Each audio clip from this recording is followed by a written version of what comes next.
welcome to the Vergecast for the week of February 10th. I'm Nilay Patel, your host today. You might notice that Josh isn't here. He said, look, it's cold outside. He's just never coming back.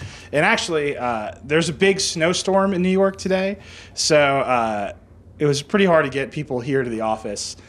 So we called in some help from SB Nation, some co-hosts. I have from SB Nation's Olympic coverage, I have Chip Matthews and Boris here with me today. Hey, guys. Hey, Nilay. How's it going? Oh, it's going well. Name's Chip Matthews. That's Chip with a C, Matthews. This is my Ruski partner, Boris. Hey. He's okay by me. Yeah? Because so you guys have been in Sochi. You're covering the Olympics for real. Oh, yeah, it's awful. Why is it awful? Oh, you got stray dogs running wild. You should see them drink. Yeah. They can drink down vodka like none other. The Boris, dogs? Yeah, the dogs. Boris actually outdrank a whole pack of dogs on the way to the drone ride over here. Yeah. No, so, I mean, you guys are there. You've been covering it. I mean, I'm hearing Sochi's just like a crazy hell world. What's your hotel like? Well, it's like an industrial orgy. I don't know what that means. Oh man, you would know when you saw it. There's beams everywhere. There's 3 toilets to a stall. Oh yeah, no, I've seen the pictures of that. That sounds incredible. I wouldn't say incredible. I'm incredulous. Oh well, it's surprisingly beautiful to see 3 grown men team up in a way that you would never expect in a bathroom. Why would if they have 3 separate toilets? Why do they have to team up? Well, all for one, one for all. Okay, yeah, I get it. It's Russia. I understand. Win in Rome. So, what would you say the biggest story? I mean, you guys are covering the Olympics every day. You're doing the medal count. What's the biggest story of these Olympics? Well, I've been in broadcast for quite some time. I absolutely hate it. Terrifies me. But they've been trucking in this snow. I have not seen this much powder since the 70s. Yeah. So it's been a good time there. I hear you. It's been a good time. Yeah. Boris seems to have fallen asleep. He had one too many nips on the drone ride over here. So big news overnight. We should talk about some tech news. Comcast is buying Time Warner Cable. Haven't heard of either of those things. How you are a broadcaster? How do you not know about Comcast? Well, that's the term broadcaster. That's pretty debatable. I mean, you got a headset. Yeah, this is just left over from my Radio Shack days. No, I mean, you're into technology, though. What kind of cell phone do you have? Well, I've had the same burner for about 18 years now. The point of a burner is to throw it away. It really just depends who you ask there, Nilay. Okay. Well, look, actually, John is reminding me that we missed the biggest story of the Olympics here, which I believe, truly in my heart, is the biggest story. Brian Floyd from SB Nation discovered that Pony by Genuine is the best song for figure skating. I mean, you're a big Genuine fan. Oh, absolutely. I toured with him in the late 90s. Sure you did. So let's just take a look at this. It's Evgeny Plushenko just showing us what Pony is all about. Well, Plushenko really proved himself here. Yes, he can do a quad toe, triple toe, double loop, but he's starting to learn how to work an audience too. Watch this.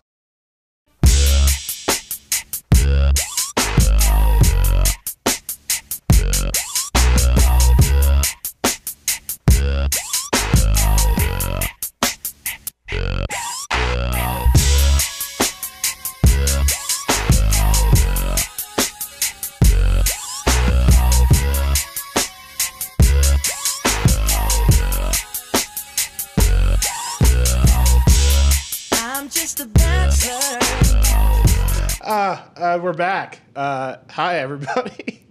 I'd like to thank Chip and Boris from SB Nation.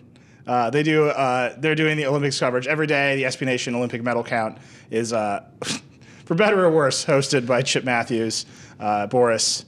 There's another one too, Duke Kensington. I think that's his name. Oh my God! Look, it's Dieter and Adi. Not puppets.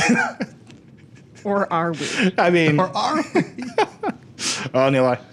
Really debatable. I'd like to thank the SB Nation guys for doing that with us. That's fun. We should have kept it going. I really should have kept it going.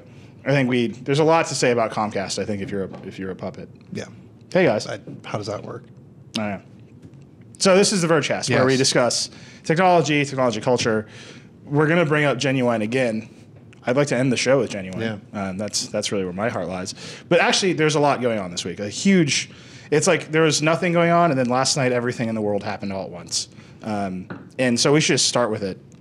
Just start. Comcast.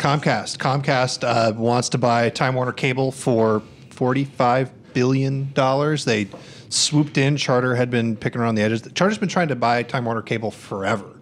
Yeah. And apparently Comcast decided, nope, we want to do it.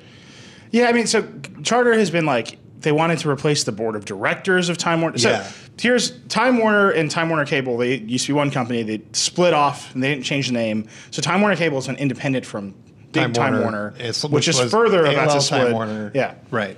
There's a family tree here.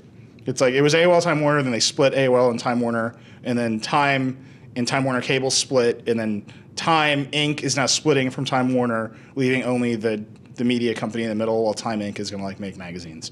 So like this conglomerate is just like falling apart, and Charter was really interested in basically competing with Comcast by owning Time Warner Cable, becoming a much bigger player in the entire industry. And Comcast is like, nope, we're number one. We're going to buy number two, and in the process, I think telling a number of delightful lies. Adi, you've been. I mean, like, at this point, nothing a Comcast executive is saying is true. Well, that's the thing, though. I don't know if so. Their entire call, I was just on a call, is basically about justifying how this isn't. Like this is not a threat for antitrust regulators because they suck. Yeah, that's what you're saying. Yeah. They're basically like, our service is already so bad, it can't possibly get worse. They start with saying, okay, look, consumers don't have a choice anyways because there is no overlap between these two companies. They're like the two biggest cable companies that there are, and they do not share. There is no point at which you can choose between them because you basically don't have any choice if you are. Yeah, and that's why I think that this is going to end up going through, because there's not going to be enough like consumer outrage, because they already like, well, I have to pick this one company because it's all that's available. There's a monopoly in my area, and I don't really care if the name changes. Well, it's kind of like, I mean, if you have Time Warner Cable, particularly in New York City, you're probably like, man, it can't get worse than this. Right. Yeah. Maybe Comcast will come in and actually know how to run a cable company. Or you're just waiting still and you haven't gotten it installed. And yeah, Chris Ziegler is moving to New York. Believe it when it happens. And he can't, I guess the previous tenant of his apartment had not canceled his Time Warner service, so he can't get new Time Warner service. And he's like trapped in like some hell world catch-22. Wow. And so in retaliation, he's brought Comcast with him from Chicago to just destroy the city. And the other thing that they're doing is comparing it. They're saying, okay, look, this market is super vibrant because there's Verizon Wireless. Well, there's Verizon Wireless, and the other thing that they cited was Google Fiber. Yes. Which is ridiculous. It's a crazy experiment. They're in two. Well, I mean, they make it up and say we were in a bunch of markets. They're in 2 cities. Yeah. Right. This is insane. When I say that Comcast executives are lying, the idea that Google Fiber presents any meaningful competition to Comcast is such a bald-faced lie. Yeah. No, that's not true. Google Fiber barely presents a meaningful competition to itself. Like, it doesn't exist. It's so nebulous. It's like, I'm pretty sure Time Warner Cable has also basically said there's no demand for the thing they're selling. Right. Yeah. No, Time Warner Cable, they've been running up and down. I mean, like, we could provide gigabit Ethernet. Nobody wants it. And it's like, yeah, that's because you price it at $400 a month. Yeah, someone asked that question on the call, and they said, yeah, no, we offer 50 gigabit internet. It's just, for business customers. They're the ones who want it. Yeah. Uh-huh. By the way, we tried, and this is a true story. The Verge launched in New York City. We had our first office here in Flatiron. We desperately wanted to get Time Warner internet we wanted a fiber line. We wanted fast internet, and we couldn't get it. It was so bad. The service that Time Warner could provide us, it was like DSL service, which was awful. For our whole office, we literally had to point a WiMAX antenna at the roof of the Empire State Building and have internet beamed to us from roof to roof because Time Warner Cable couldn't figure out how to give us fiber in our building. Also, it went out whenever there was a storm. It was a WiMAX antenna. It was not the best technological decision. It was the only one we could make. But that's where we were at. Like, middle of Manhattan, Time Warner Cable was unable to provide adequate service to us. They still call me from time to time and let me know that fiber is now available in that building. It's a little late. Thanks for that. It's nice. I mean, whoever is there now is getting really fast internet, I'm sure. I think this is a disaster for a wide variety of reasons, but there is one tiny little weird silver lining, which is that there has never existed a national broadband provider. Or a national cable provider. Yeah. Well, right. I mean, both. There's a lot to unpack there, the cable and broadband bundle. Right. Because they're pitching this as a merger of cable TV companies. But that's what they keep on telling this lie. another lie, will have under 30% of the total cable TV market. But what they will have is it's like 34, 35% of the broadband market, right? Which, in my estimation, is far more important than the cable TV market. Is that how they actually talk? They're also saying, numbers of customers are dropping. Is that how they're justifying that? As cable TV customers? Yeah. Okay. Yeah. So they're losing TV customers, but I don't know anybody, like if you live in America and you want to be a part of our current modern economy, you need the internet in your house. Yeah, and you need it fast, and the DSL isn't going to cut it. Right. 90. The phone companies aren't competing with you. So you need to get it from your cable company, right? And your cable company in 19 of the 20 major cities in America is going to be Comcast. Yeah. That is a huge problem. Like, that should just scare you straight out. Be like, you don't have a choice. Your choice is capped wireless broadband from AT&T or Verizon or T-Mobile, but probably not T-Mobile if you live in a number of cities that are smaller, or capped wired broadband from Comcast. Like, that's it. Those are your choices. So the reason that it's scary is you need to know what incentives there are for Comcast to do the things that we want it to do. Mm-hmm. And the bigger they are and the more markets they're in, the fewer incentives there are for them to increase speeds, lower prices, right. and not someday, ruin the internet by giving up on open internet rules and net neutrality. Right. Such as by, offering to waive data caps on a major console. Right. So Comcast a long time for ago their own services. Got in trouble by saying we'll put our live TV app on the Xbox 360, and by the way, if you use it, you won't count towards your data cap. And everyone's like crying foul. And Comcast, their lie, beautiful lie. This doesn't use the internet. This uses a proprietary channel on our network. And it's like, is it really? How many of those do you have? Because I'd love to know more information about your proprietary Xbox video channel. And they just never came out. I will say Comcast has been progressive in they've waived most of their data caps. They're not doing that anymore for most of their subscribers. They are thinking of themselves more as a technology company. They are trying to do things like their X1 platform and their X1 in the cloud and all the stuff that big modern cable companies should do.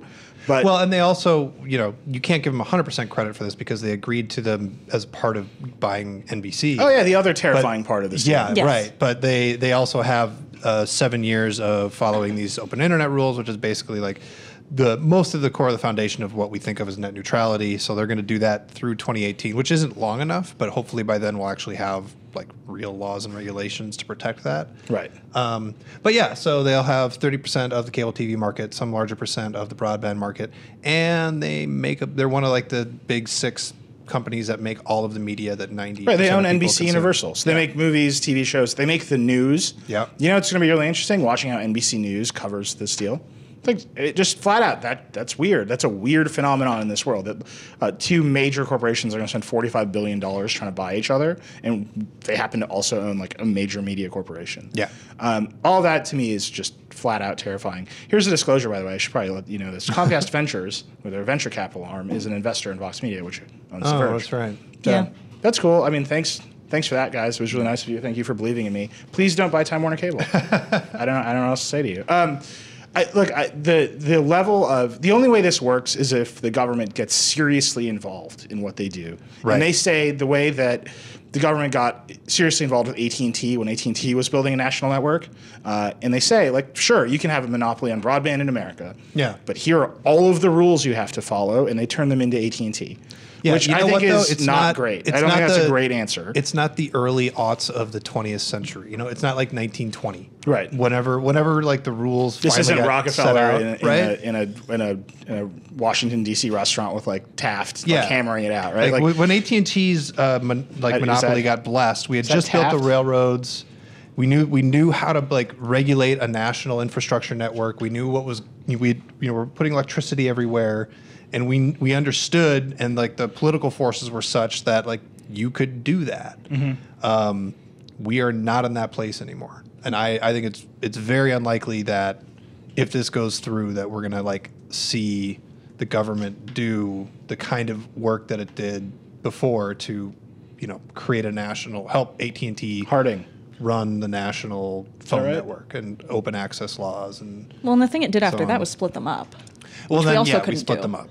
Yeah, which was fun. And then they reconstitute each other fucking Slowly. T-1000. It's that. It's I'm so angry. I'm not acting angry.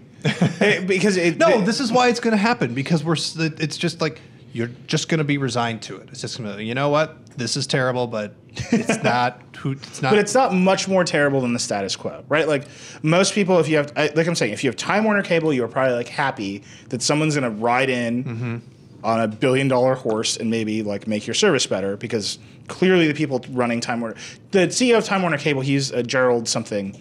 He was the guy who didn't know what AirPlay was. Remember this? It was a while ago. That's right. And it was like, dude, really? Like, you should maybe know what the hell AirPlay is, because it is actually how I'm watching most of the Olympics right now, right? Because NBC is doing a terrible job of showing me anything other than figure skating in prime time. Yeah. I hear there are other Olympic sports. Like, what if they showed you figure skating in prime time, but only like just dub Pony over it instead of I would watch that nonstop. I could probably make that happen in my house. No, I mean, like, it's, the Olympics, I think, are a prime example. Like, there's a huge appetite to watch them, and you can watch most of them using the awful NBC Live Extra app, but you can't actually AirPlay that to a TV, like, properly. You have to mirror. Right. You have to mirror, which so is it's terrible. Garbage. And it's like, you're making me sign into my cable provider anyway. Like, why? What business decision have you made here that makes sense to keep me away from this? Why didn't you make an Apple TV app? Why didn't you make an Xbox app, Comcast? Like, you own NBC. Like, surely you know how to make the... Anyway. Comcast is the worst. I'm like, it's just all of the dangers here are super abstract and at least like 2 years away from. I don't think they're abstract at all. I think it is. It comes down to, imagine if your only choice for cell service in America was Verizon. That's where we are. That's what this is. Except that's already been that was my only service choice was AT&T for a long time, because it was the only place that did service at my house. Yeah, I mean, it depends. I mean, if you live in a rural area, your only choice is Verizon. I mean, realistically, unless you. But I don't think those people like Verizon. Look, Verizon is adding. This is like the T-Mobile argument. We should one day. Yeah. I'm gonna write this all down and put it on the internet. It's gonna happen. Are you? Yeah. No. Look. See. Here I have the thing that I've been asking for my entire life. Right. A beautiful vermilion. I bought this on the show last week, and now I have it, and I love it. And it's funny how much a color makes me like a phone better. No, this phone was $350. It is competitive with the iPhone. Right, in a variety of ways. It is high spec. It's fast. I think it is designed, actually in this color, designed quite well. It has a great screen, LTE, all this stuff. Yeah. $350 unlocked, and I bought a T-Mobile SIM card and put it in it, and I don't have a contract. And like, that's the dream. And then the reality is that I was coming to work today in a car in New York City, and I could not get service. Yeah. For most of the time. Although I've been using unlocked MVNO for a year and a half now. Yeah. A year, a bit more. Through Walmart's service, actually, which is ethically horrible, probably. Yeah, probably. But like, and an AT&T SIM. There's a poor child somewhere, like frantically spinning a generator to give you cell service. But anyways, it's actually worked surprisingly well. But you have AT&T. Is it an AT&T MVNO? It's an AT&T MVNO. Yeah, okay. Right, but the network underlying it is AT&T. Yeah. I'm saying I have the dream from like the national carrier, and even in New York, it's like not great. Yeah. And that's like, I get that, but at least there's that level of competition where I can pay less money and get worse service, but I at least have the choice to do that. For wired broadband, which is the backbone of the infrastructure of our economy, like the Verge doesn't work unless most people have wired broadband. It's not going to happen, right? Like the next 5 years of our growth, we can't make videos and count on everybody to stream them to their phones. We can't make our features if you can't look at them on a desktop computer. Like, we'll get to the tablet stuff and we'll change it, but the biggest and best stuff we make requires you to be at a computer with a wired connection. That's actually the other funny thing about how they're comparing mobile to wired, is essentially what they're saying is you do not need to use our service. Right. Your 2 gigabytes is totally sufficient. Mm-hmm. And it's funny because the wireless carriers, they don't like that comparison at all. Like, so if you go and talk to Verizon or AT&T, they're like, you need wires in the ground. AT&T loves to talk about its backhaul, which is, if you're a reporter and someone's trying to pitch you a story about backhaul, you're like, please stop talking to me. Like, this is never going to be interesting. And they do it. They'll call you up and they'll be like, we've got a great story. We've increased our backhaul capacity throughout Vermont. And it's like, this is not a good story. Like, I don't know why you issued a press release, but they do it all the time. Do we have Comcast internet service in this? Okay, now it's working. They just shut me down. We pay for something very expensive. Yeah. It works. Well, did you see that 50%. there's this reported Wi-Fi alliance? Google and Microsoft are going to try and spread out more Wi-Fi. Yeah, they've been trying this forever, right? Yeah. And they keep on trying to do white spaces. Wi-Fi forward. But apparently, like AT&T and Verizon are not participating. Well, why would they? Well, AT&T for a while was like building the Wi-Fi network, but now they don't need it because they want to put people back on LTE. No, I think they still want that as like the as a backup, but they want to run their own. I don't think they want to I don't think AT&T wants anybody to use not their Wi-Fi. Right. I just whatever. Also, don't call it Wi-Fi forward, guys. Just don't. Wi forward.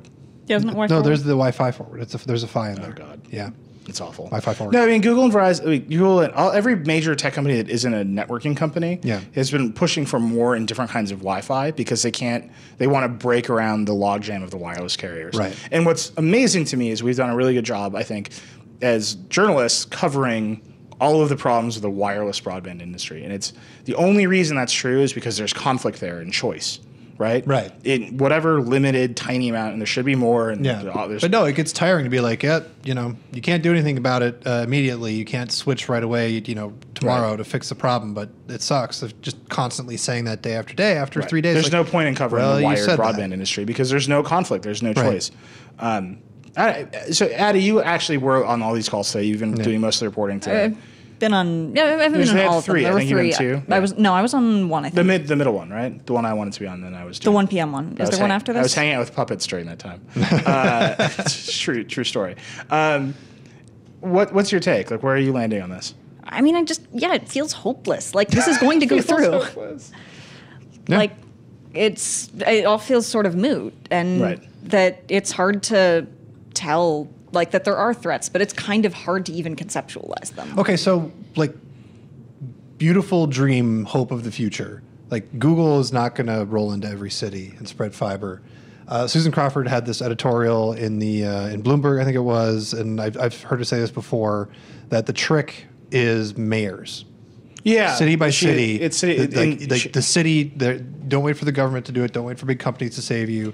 You're a mayor. You're an executive at a city. You have the power to just go in and put fiber into your city, and that will eventually solve the problem. Well, that's the funny thing, though, is that they were trying to do this with municipal Wi-Fi maybe 4 years ago, and then the companies sued all of them. Well, so look, let me make the point as clear as I was talking about T-Mobile earlier, and I forgot to actually say why. If you look at what T-Mobile has done, right, you can criticize their service offering a lot. I have it. I think you can criticize it a lot. But they have taken some customers from AT&T.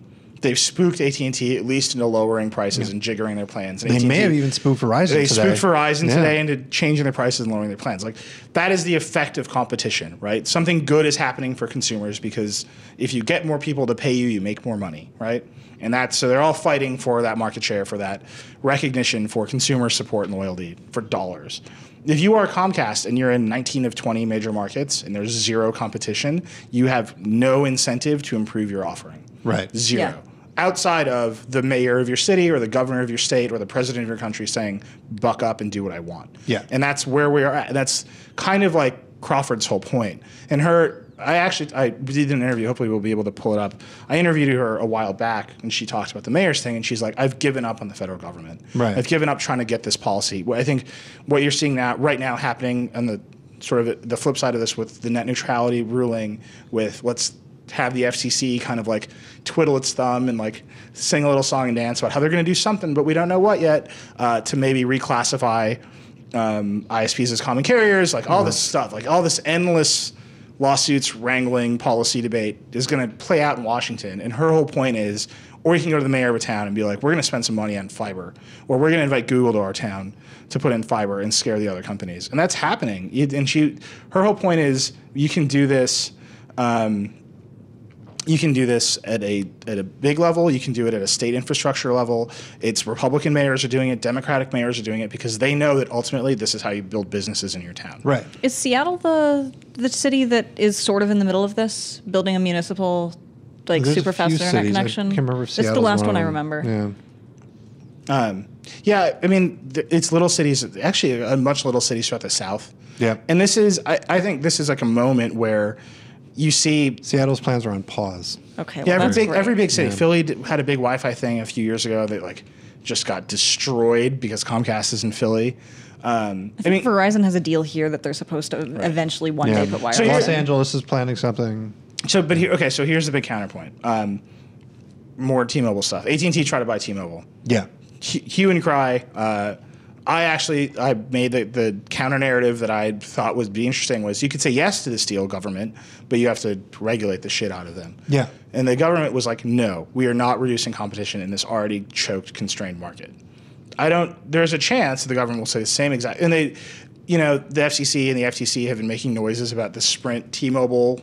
It's vaguely in the air, which I believe is John Ledger's ultimate plan is to sell the Sprint. It's true. I'm gonna write this down, put it on the internet. I swear to God. And they've been saying no, you can't do that. We're not going to approve that. Why would they approve Comcast and Time Warner? Well, no, that's their entire argument, though, is that it's not a horizontal merger. That's bullshit. That's, I think, a thing that actually is bullshit. No, it's not. It is an actual thing that exists for antitrust. So, that's why it's going to go through. It doesn't make it, morally or even good. It's not horizontal. The FCC can only stop it if they can say this is the harm, and I don't think that they're willing to do that. Sure, but there's a level of harm that's beyond consumers. If you're Disney and you want to sell ESPN to Comcast, or you want Comcast to pay you for ESPN, you can't now say, well, Time Warner is paying us that much. Right. Well, fine, turn it off. No, I'm not saying that the threats aren't real. Right. What I'm saying is, but that's a real. I mean, you don't think all of these programming companies are going to show up and say no? Do you really think that the FCC and the Department of Justice are going to be like, yeah, no? Yes. I mean, they're doing it to Sprint and T-Mobile right now, right? But Sprint and T-Mobile, you can make a really clear case that they're going to, they're choosing one or the other. Yeah. That consumers can choose one or the other. But that's what I'm saying. It's not just consumers. It's programmers. It's other internet companies now who, without open internet regulations, actively what you have right now is Comcast promising to not do bad things as opposed to being legally forced to obey the law, right? So my best case scenario is that it goes through and the government's like, if you're going to do this, these are the regulations. Right. This is how it's going to work. This is how much fiber you have to build. So this is the tiny silver lining. Well, but you need an activist, regulatory, interventionist government to do that. I do not. Not going to happen. Tom Wheeler, the chairman of the FCC, his job was before all this. Yeah. Cable industry lobbyist. Yeah. That's terrifying. Yeah, that guy's going to regulate Comcast. He's going to regulate the biggest company in the game. No, he's going to go to dinner with, what's his name? Phillips? What's the... Brian Roberts, the CEO of Comcast. He's going to go to dinner with Brian Roberts and hit the links with every other lobbyist in Washington. And they're all going to shake hands, drink scotch, and count their money. And then he's going to leave the FCC and go back to work for the cable industry. You might be a nice guy, Tom Wheeler. I just don't trust you that you're going to be the what Susan Crawford calls a cop on the beat. Yep. Right? These are bad things are happening in this neighborhood. Go fix it. And we are terrible at just identifying that the bad things are real because they constantly, nonstop lying to us whether the bad things aren't happening or the bad things aren't as bad as I think they are. Yeah. And all you got to do is open your eyes and see they have an extraordinary amount of market power. The reason that your cable box sucks is Comcast. That's why. They can roll out X1, they can do all this other stuff, but the X1 still kind of blows. There's no real competition. It's still kind of huge. They're not delivering television over IP. Apple hasn't made a TV because they can't get deals with all of these companies. So that's the possible silver lining. Microsoft can't deliver a real TV solution. If Comcast has a national network, then Apple and Microsoft and Intel will have they can hash out a deal with one player. And then everybody else is able to fall in line instead of having Comcast and Time Warner and Charter and all the other people play off each other and blow up every TV deal they try to make. Could the silver lining be that, yes, we have a horrible national monopoly that throttles our speeds and limits our access to free internet? But at least the interface is nicer. An Apple TV to go with it, right? I mean, look, I could see Comcast sitting in front of Congress and being like, yeah, we'll make some promises. We're going to open up our TV delivery system to Apple and Microsoft. We've had productive conversations, and we look forward to working with partners in the future. Yep. That's just exactly what Microsoft said when they launched the And Xbox John McCain One. will say, "Will my apps update automatically?" And they'll say, "Yes." And I'll laugh. Stamp. Yeah, Approved. and sure, you can promise me everything in the world. You can. I'm sure that is going to come up. 100% sure that when they go and sit down in front of Congress and they ask, "Why should we let you do this?" My service is pretty Mr. Roberts, I live here in New York City, and my Time Warner cable service is pretty awful. And you'll be like, well, we look forward to improving your service, and I just want Apple to sell me a TV. Can you work with a company like that? Something really innovative. Well, we look forward to working with all our partners in the future. And now that we have this expanded scope, we really look forward to a new wave of innovation built on our innovative X1 platform. And it's just kill me. I'm already dead. All right, my body's just walking around looking sad every day of my fucking life. So, I'm done. We should move on. let's talk about. There's two more depressing things. Yeah, I was going gonna to say this is not getting any better. Also, it's really not getting better.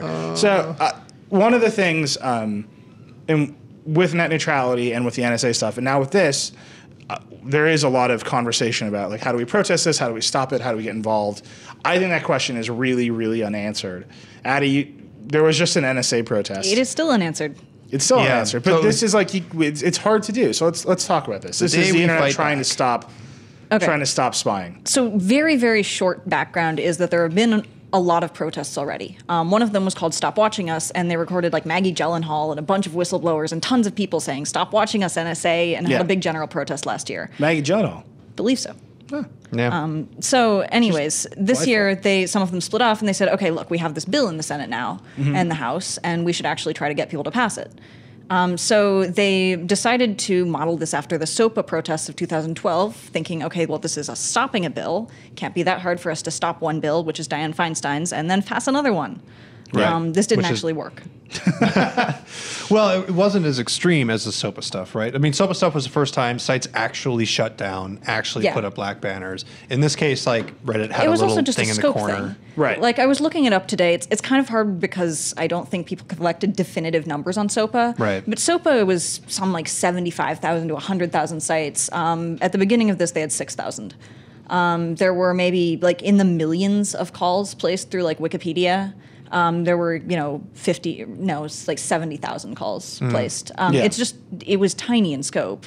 I think getting people to say no to something is easier than getting people to affirmatively try to do something. Well, it's also that SOPA was one thing. SOPA wasn't like, oh, by the way, the internet is also, copyright. They're going to take your car and say that it's piracy and do a bunch of other things. It's like they're just going to do one thing. Yeah, one thing, and then and you can once stop you do it that, just by stopping this bill. you'll win, and then they'll do something later, whatever. But this is one part of a huge, massive things, and those other things are even worse. And if you do this thing plus this other thing, then you've got a pretty good chance of stopping this one tiny thing, but you're still not going to feel good about the rest of it. Yeah, so there's no good pay. Like if you get this payoff, like you're still going to think the rest of it is terrible if you're the kind of person who's going to join an NSA protest. Right. And to me, it's the question is, every time I talk to anybody in government about SOPA, they get like this weird 1,000-yard stare. They called it the Arab Spring afterwards. Yeah. Like, what? Seriously. Chris Dodd.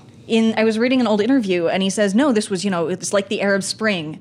I'd never seen anything on this scale before. Yeah, and they're terrified of they have no perspective. Well, because they could also, they could really do a giant scorched earth campaign, though, because they made SOPA, it was a bad bill. They made it a bill that was going to literally shut down the internet, and everyone, believed that, and their name was, mud. Mm-hmm. Everyone hated them. And it was barely even out of committee, right? It never even... Yeah. The SOPA protest to me was always...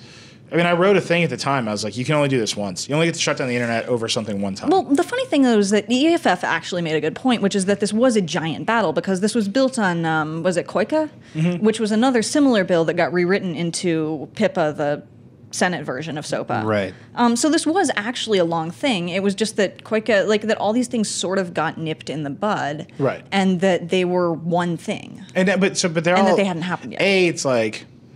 Those things are all coming back in bite-sized pieces now. They've learned how to do it. They've learned how to avoid this. But what the lesson they should have learned from SOPA and PIPA was there's an enormous constituency of people in the United States who have very deep feelings and thoughts about how the internet should be regulated, not regulated, distributed, built, serviced, consumed. That is, as far as I can tell, a pretty unified block. And if you can bring them together in a SOPA-like movement, it's a lot of people, and that's overwhelming to our government. Our government responded to the overwhelming number of people who were like, don't break the internet.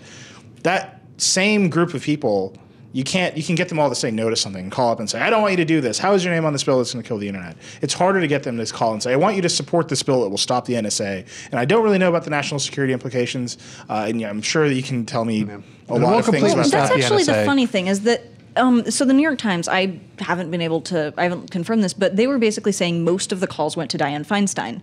Dianne Feinstein was the bill that they were trying to stop. Yeah. Right. So everybody did that Because she's thing. way out in front, right? But because it passed committee, the other one hasn't yet. Right. But yeah, so they were trying to stop the bill by calling the person who's not actually going to ever back down.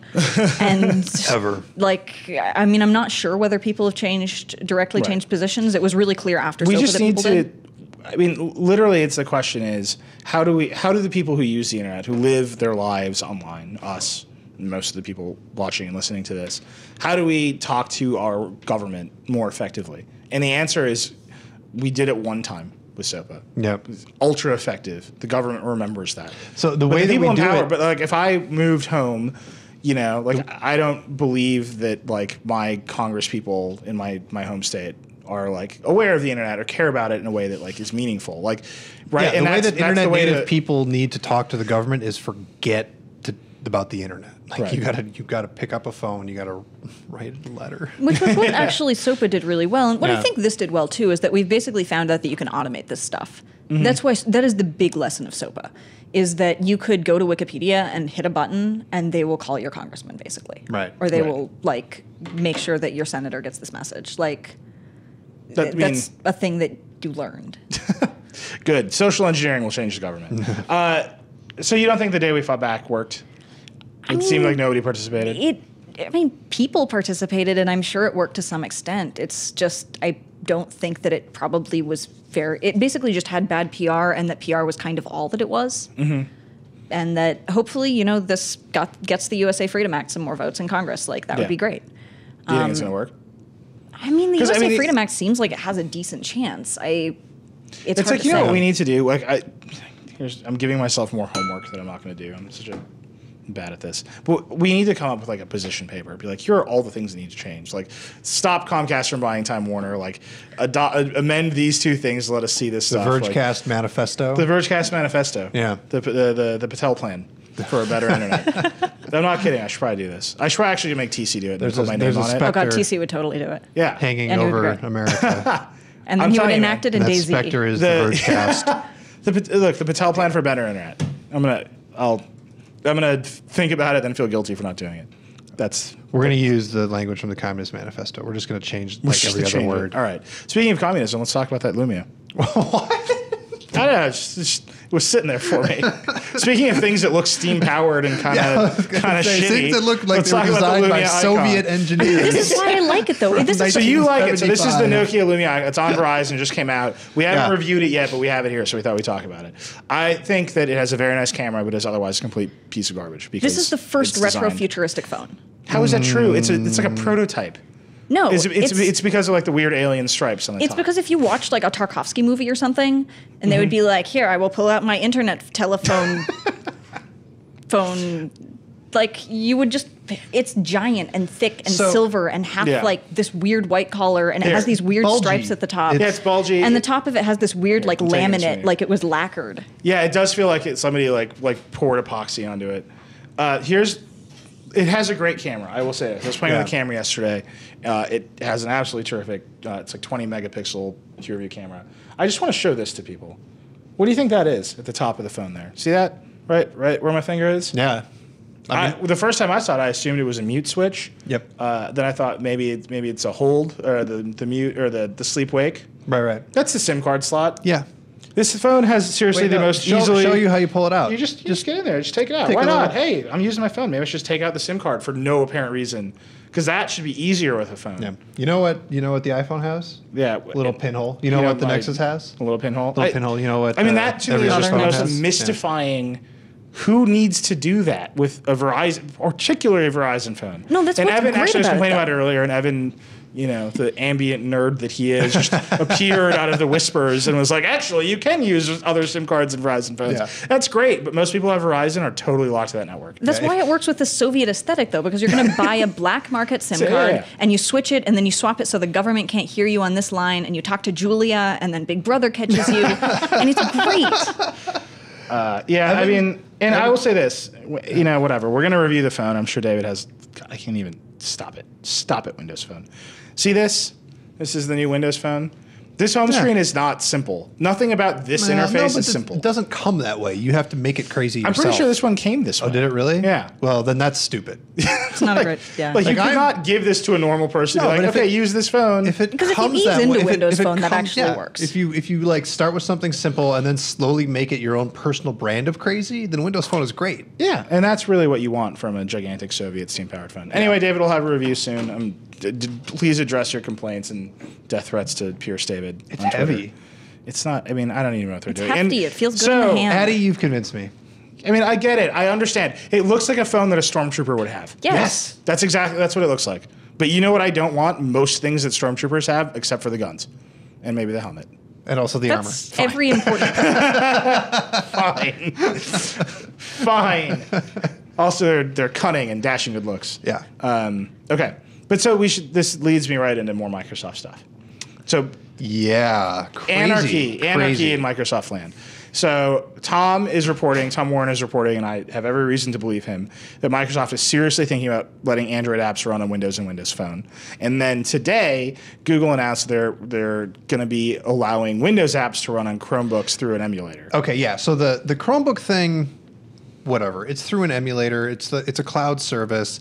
It'll be cool and fun, but like, you know what? Like Citrix has been around. Like that is not a huge Yeah, but that's how they deal. go into the enterprise, right? You say enterprise, like build Salesforce.com, like that's what most people use on these Chromebooks. Like give everybody a Chromebook or a tablet, and then for the one weird back office stock management supply chain thing that you have that only runs on Windows XP, which is being sunsetted, run it in VMware here while you move it to a modern system. Right. That's the answer, right?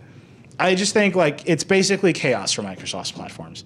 Like Android on Windows Phone, if they're seriously considering they are basically giving up. They're going to they will 100% lose whatever power they have to make that platform differentiated and good. And it's because they're desperate because it's a failure. Yeah, you know what running Android apps, what platform worked really well? Running Android apps. You're going to say BlackBerry 10. Yeah, no. Even if you do it well, and you know, presumably they're not going to try and do it themselves. So like have some other company become an enabler.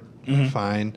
BlueStacks has worked pretty well. AMD had this dual OS thing. Oh, Intel had dual OS. It's not going to be as good as a native app. Yeah. It's not even going to be as good as a web app on Windows Phone. No. And Windows Phone apps, to me, some of them are nice. Yeah. By the way, there's a guy in our forums who made a Verge Windows app, and we had to, because we needed to maintain our branding, we had to ask him to change the name. Right. I initially voted for The Urge. That was I thought that'd be funny. But then somebody in the forum suggested that he name it Poison. And if he's listening right now, I'm saying 100%, please release the unofficial Verge app named Poison. Yeah. Because that is the best name for the Verge app on a Windows platform. Like absolutely there's no other choice. Like now that you know that, it has to be Poison. In honor of Josh Walski, our dearly departed leader. Nah, he's fine. I'm sure he's fine. He's at home. He's fine. Don't worry about him. Yeah. He's totally fine. Nothing bad is happening to him right now. Nothing ever bad will ever happen to him. No, he's perfectly safe. Yeah. So we should. So this, I will say, like this Microsoft in chaos at MWC, which is coming up real soon. They're rumored Nokia will be releasing an Android phone. Okay, it is absolute chaos. It's chaos over there. I don't know. So the thing, the one thing about the Android phone, the Normandy X, whatever it's going to be called, one, it's just Nokia's like engineers just like, you know what, we're doing it. Screw it, because we're not, right before we get bought, we're showing off the work that what we've been working on, and we don't care. Right. But they can't keep like, I didn't get the CEO job, so go ahead, I don't care, do what you want. He's just rage releasing a phone. Like his table flip is like killing Series 40 for Android. All right, I buy it. But it's not going to have any impact on anything because it's just like subbing in for the Asha stuff in the low end anyway. So it'll be interesting and it'll be fun, and we'll want to see how it works. But that's the stuff they're selling. I mean, if you look at what Nokia is actually selling, they're selling low-end phones, and there's one mid-range, like the 520, sells well for them, right? And you can just see how there's some middle manager at Nokia who's going to see the sales numbers for their Android platform go up because they're going to sell a lot of them and be like, we should make a slightly better phone to convert all the people who love Asha or whatever this new Normandy platform is going to be called into high-end customers. Right. You know, because they got money to spend. Maybe the dude got a better job. I will believe you if they continue that plan in 6 months or a year after Microsoft bought them. if that plan is still in effect and they're still selling Android phones under Microsoft's ownership, then we can talk. But until that happens, that beautiful, we're going to sell low-end Android phones and high-end Windows phones, and there's going to be a nice angled path up to ownership, I don't buy it. Because people are going to be like, oh, well, this phone's okay, but I like the apps, and the apps run better on those phones. Well, so, Adi, you're a gamer, right? You play video games. You have a gigantic Asus gaming PC. I do. Do you have Windows anywhere else in your life other than that one PC? I dual boot Windows on that hands-free that Dan gave me, but I installed Linux on it, so yeah, that's it. Yeah, but you also have a lot of gamer friends. Do you use Windows for anything other than gaming and like the Xbox? Xbox One they might have. I feel like the only times that I have needed to use Windows are very specific apps, which is when other people use them, and gaming. That's the only reason I want it. Otherwise, I would just install Linux. Like if Steam OS actually works, then I don't actually have to install Steam OS because I can just install Steam on Linux, and I will just do that. Right, and I think that this is the chaos. They don't have compelling reasons for people to want their stuff outside of Office and a bunch of weird proprietary enterprise apps, which is why Google's doing VMware on Chrome OS. Yeah. This is, I think, Nadella's the new CEO. This is why he's like cloud first, mobile first, because he's got to get Office in other places because he can't keep it tied to Windows because people don't want Windows. Look, here's my number one theory about Microsoft right now. They should have paid the grocery store. I'm saying it every Vergecast from here until the end of time. Oh, well, it's like if Metro was supposed to be the future of Windows and the future of the company, and it's everywhere. If you don't have enough, if you're not making a big enough bet to give it the name that it deserves, or any name whatsoever, because it has no name right now. Yeah, it's just Windows stuff. It's the other. It's the bad Windows. Modern. Whatever. Yeah, but it's modern UI is like maybe it's Windows Store apps is like the official. Windows Store apps UI. Yeah. Is awful, right? Awful. And I get it. Like Metro AG is not actually a grocery store, although they do sell groceries, and I maintain that I can call them the grocery store for the end of time. They're this huge retailer, but they wanted like $800 million. Like that's the number they wanted, which for a company of Microsoft size that has $16 billion revenue businesses is not an absurd number when you're talking of your company. The future of the company. Yeah. And it's not that I think naming it Metro would have solved their problems, but it would have created a third new brand. People love new things, and they would have created a new brand for them and created a new thing that they could have shown people. What does Windows Phone run? It runs Metro. Like what Windows phones run? It runs Metro. Well, you what also does the wouldn't Xbox be comparing it to Windows. This is a new thing. Why isn't Windows working? When I was at the D conference last year, there were a bunch of Microsoft people there, and I remember they were mad. They were like, everyone on stage here is talking about iOS and Android, and no one's talking about Windows. And I was like, well, it's because it's Windows. Like, it's inherently confusing to talk about Windows as a mobile platform and as a PC platform. And that's the bet that they made on most of their devices. Yep. Right? The phone is whatever. It's still not the same OS. And they didn't do it. They didn't bite the bullet, pay the grocery store, and give it the name that it deserves, or any name. Yeah. Any name whatsoever, and say, this is our future, not Windows. That Metro, that's the grocery store. This company stopped Microsoft from giving itself clarity and definition and focus. Microsoft didn't have that clear. Like before that lawsuit, they picked Windows Phone.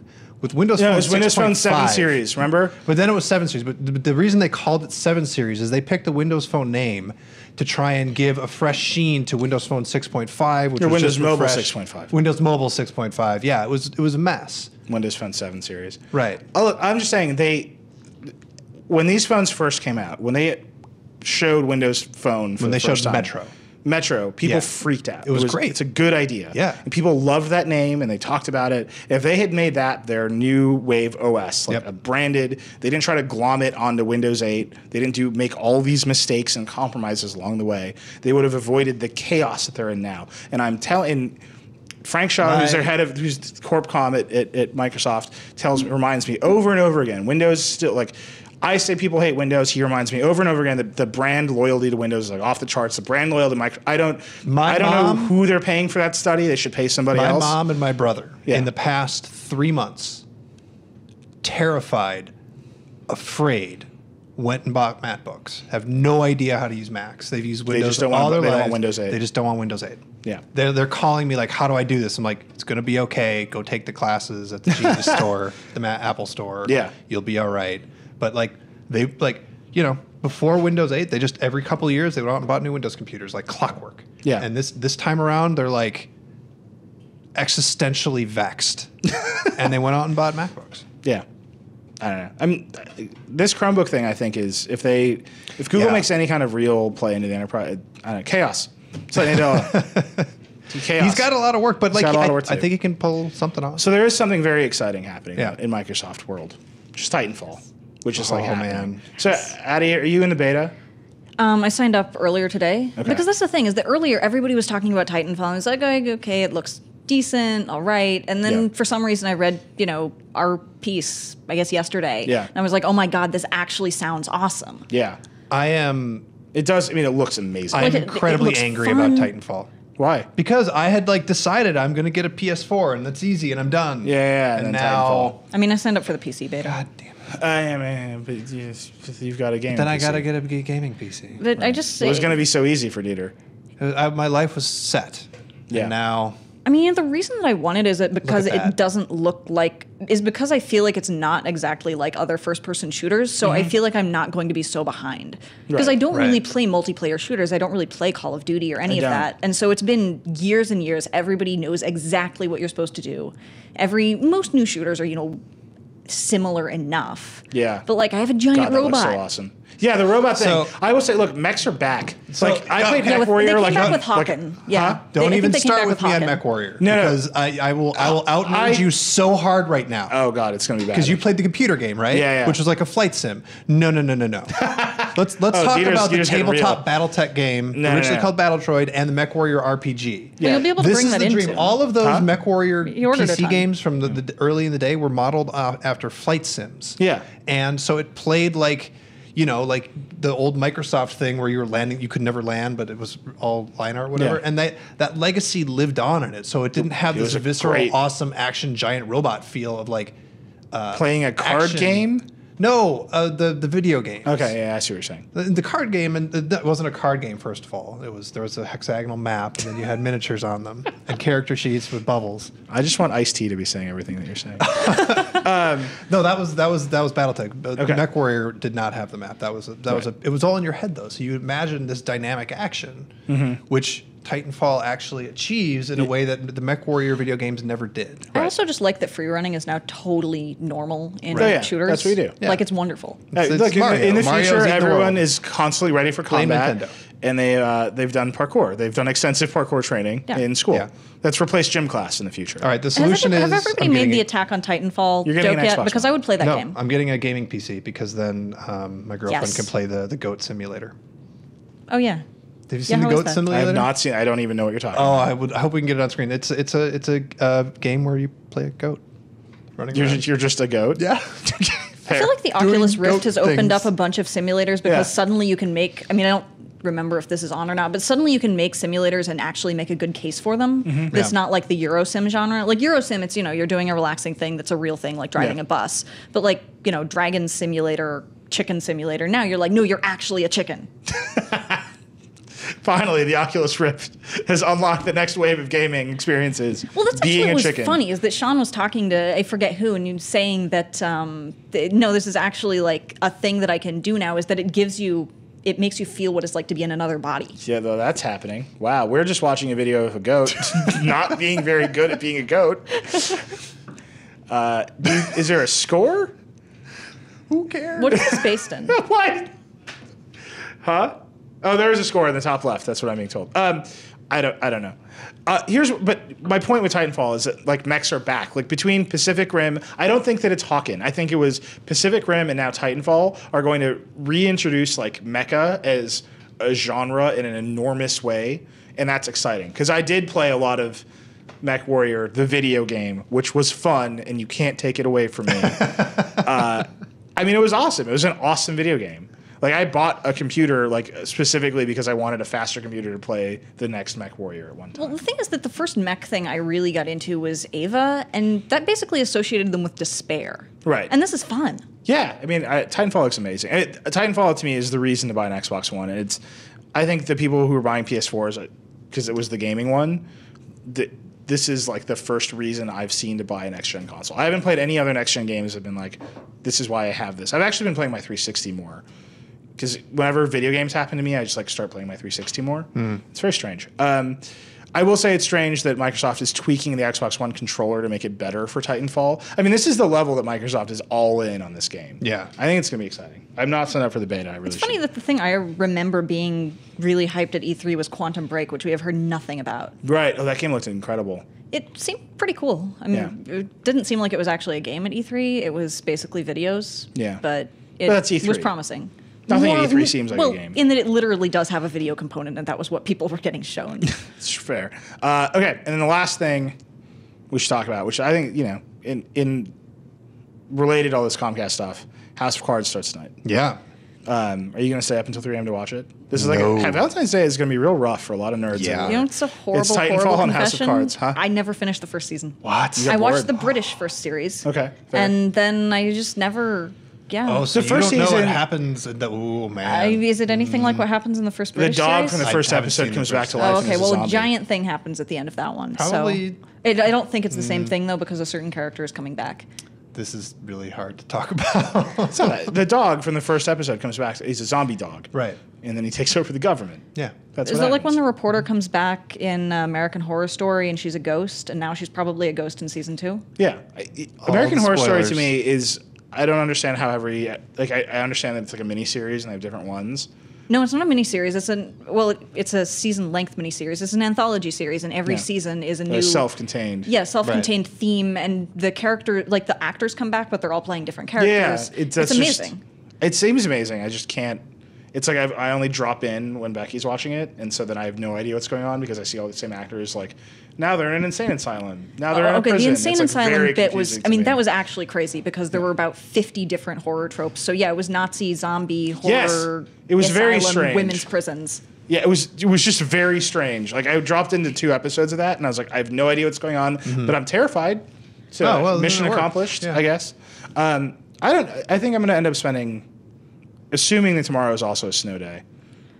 I can Yeah. see a lot of people taking a snow day tomorrow. By the way, Well, good I on mean, us Indicate for... East is in New York this weekend. So what? Indicate East. Yeah. So I'm doing that. Is that your Valentine's Day? Actually, it is. I would expect nothing less, Yeah. actually. No, I think. Wait, what were you saying? Good on us. I was going to say good on us for not complaining about New York being soft about the snow. New York is super soft about the snow. Everyone in New York is a. Dieter and I are both from the Midwest. Addie is from Washington State. Went to school at Cornell. None of us are like phased by snow. The I way actually that this have city. a friend coming down. I had a friend come down from Cornell yesterday. Yeah. And she's like, oh yeah, it's 5 below every day. Yeah. I mean, I will say that the That's snow winter. today is particularly hailish. Like I Yeah. walked outside and I was like, this isn't snow. This is like tiny bits of hail. Like so that sucks. But the fact that there's a state of emergency for 8 inches of snow is just ridiculous to me. And I understand other parts of the country are not as prepared for snow. But New York is like an East Coast city. Yeah. The schools are open. Is that what you said, John? Yeah. Good. Good. State of emergency. Send your children out into the streets. Okay, I think that's it. Is that the Vergecast? Is there anything else? What else happened this week? A bunch of Corvettes fell in a sinkhole. Oh yeah, the sinkhole. But I don't know what to say about that other than that happened. I really want to Facebook changed it to gender options. Oh yeah, the Facebook gender thing. That's been like years in the making, right? Yeah. Probably. Like I think since Facebook rolled out, people have been like, why is this a binary choice? it's just an internet-wide thing You know what that they should encompasses do? Facebook. We were talking about all these internet quizzes. The Facebook gender choice should be a gender quiz. identity quiz where they rank you on the sexuality spectrum. Oh God. But no, but you can't say no. Like in order to see your answer, it has Yeah. to post. Yeah, exactly. Yeah. Wow. Yeah. All right, Facebook, get weird. Do it. Yeah, just saying. Just rank you on the sexuality spectrum. I'm actually gonna go do a bunch of Quizilla quizzes after this, but the ones that are like stories. Yeah. No, I mean, everyone went to college, like those quizzes that circulated in email in college. To me, they're back. It's just bigger that- than ever No, on BuzzFeed. they're not bigger. The BuzzFeed ones are terrible. They are bad. But I mean, in terms of when I say bigger than ever, I mean bigger in like They're more scope. popular, but they're so bland.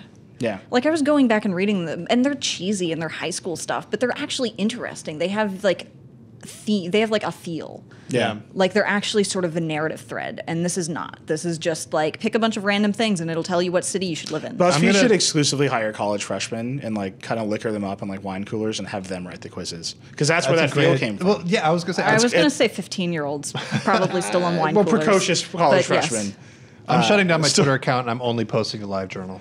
Everything that goes on Twitter is just going to be a link to my live journal. Have you used Secret? When was the last time you used Secret? So we talked about 3 Secret. hours ago. Really? Did you put? I've stopped using it. I've Were you never on Secret? I'm not using Secret. I've never posted, but I have read a lot. We talked about Secret. We did. I'm just saying I think it's dead. I think it's already over. Really? That's my theory. Okay. The last time I looked at it was all people from Silicon Valley. Okay. I think that was indeed the Vergecast. Yeah. Thank you again to the puppets. Can we quickly cut to the puppets? Do we have more puppet footage? No, we don't. Okay, John literally made, you know that scene in Princess Bride when like they turn on the death machine and like there's the whale? I've just taken 1 year of your life away. Like that's what just happened in my ear with our producer. They're back. Okay. No more puppets. Addie and I can just like make puppet faces. That was a Vergecast. There are a number of ways. Thank you for enduring this episode on this fine snow day. Hey, Boris. What's up, buddy? Okay. What's the Vergecast? This is my Russian friend. You can tweet at me. I'm Reckless. Backlon. The Dextriarchy. The Dextriarchy. You can leave a comment in the post. You should watch the puppets every day at 4 p.m. on SB Nation, the Olympic medal count. They're great. They're super funny. It was fun to have them on. And that was it. Thanks so much for watching. Josh is fun.